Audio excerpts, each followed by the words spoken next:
Can you respond to the criticism that when all is said and done on this bill, the people who get the biggest tax cut are millionaires who can take advantage of the changes in the state and local tax deduction? As a supporter of that particular measure in the bill, that's not about tax cuts for wealthy people. It's about services for the American people. In our communities where we have taken care of our people, education, transportation, health care, all of the issues that public service brings to people was slashed by the Trump administration, and we're just turning that over. So this isn't about who gets a tax cut. It's about which states get the revenue that they need in order to meet the needs of the people. That is still the result, though. I mean, that is still the result. It isn't the result. That isn't the result. The fact is that the dynamism that is injected into our states for the people is what is important here. And we're not going to have our states with their hands tied behind their back because... How you doing that, Joe? Well, I tell you what, real simple. I come from the corporate capital of the world. More corporations incorporated in my state of Delaware than all states combined. And guess what? They ain't paying enough. Sorry, Mary. 100% electric. You changed the whole story, Mary, wherever you are. There you are. You did, Mary.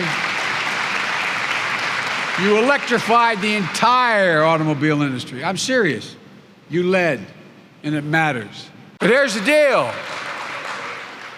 Look, I'm a capitalist. If you're able to make $1 million or $1 billion, have at it. That's good for everybody, except pay your fair share.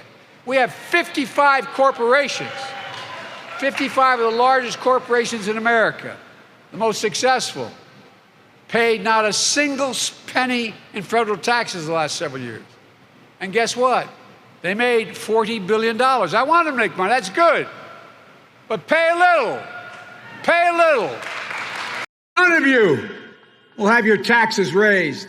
Anyone making less than $400,000 will not see a penny in taxes raised. You'll actually see your standard of living go up and your costs go down.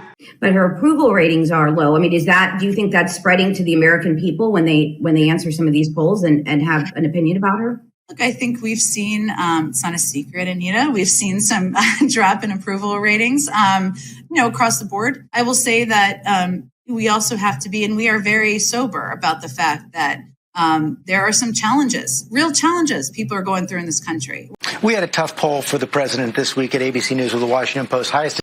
George, polls, they go up, they go down. But I think what is most important is that we remain consistent. And again, no one in America earning less than $400,000 will pay a single penny more in federal taxes. No one. And that's how we pay for it, for real. It doesn't cost a cent. We all talked the program's $1.75 billion. Guess what? It's paid for. Paid for. And folks, from now on, they're going to have to pay their fair share. Not exorbitant number, just a fair share. As well as I want to thank Representative, where's Representative Tlaib? I want to thank her for the passport into the city, into your district. Thank you. I appreciate it very much. So you don't feel misused or underused? No, I don't. I am very, very excited about the work. With holidays coming, but by the way, all sit down, man, if you have a seat. I'm not used to being president. Everybody's standing. I'm sorry. What can you do about these high prices? How long is it going to take? Well, first of all, it's real and it's rough. Groceries, the cost of groceries has gone up. The cost of gas has gone up. And as this is all happening in the context of 2 years of a pandemic.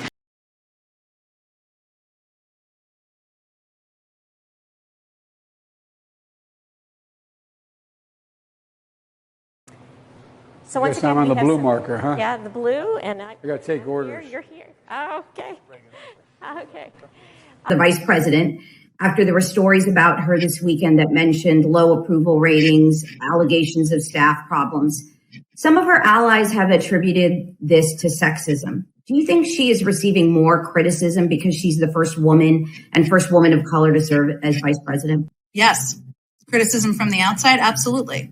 I do think that it has been easier and harsher from some in the right wing who have gone after her because she is the first woman of color. 8 months ago, the president gave you the job of addressing the root causes of migration. But last month, we learned that in the past year had the highest number of illegal border crossings since they started to be recorded. Well, it's not going to be overnight. We can't just flip a switch and make it better.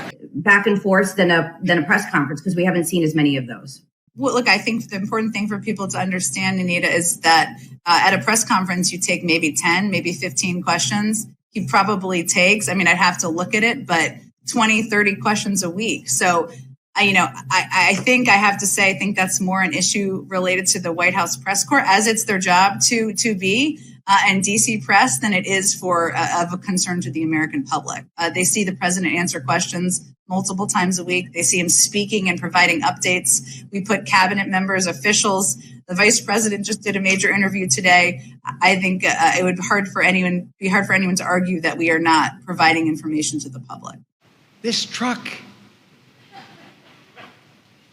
3 times heavier. 0 to 60 in 3 seconds. $4,500 for union-made vehicles.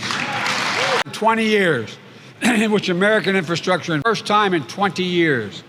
One more thing. It's fully paid for. Fully paid. It does not increase the deficit 1 single cent. As a matter of fact, it reduced the deficit, according to the experts. And no one earning less than $400,000 a year will pay a single penny in federal taxes.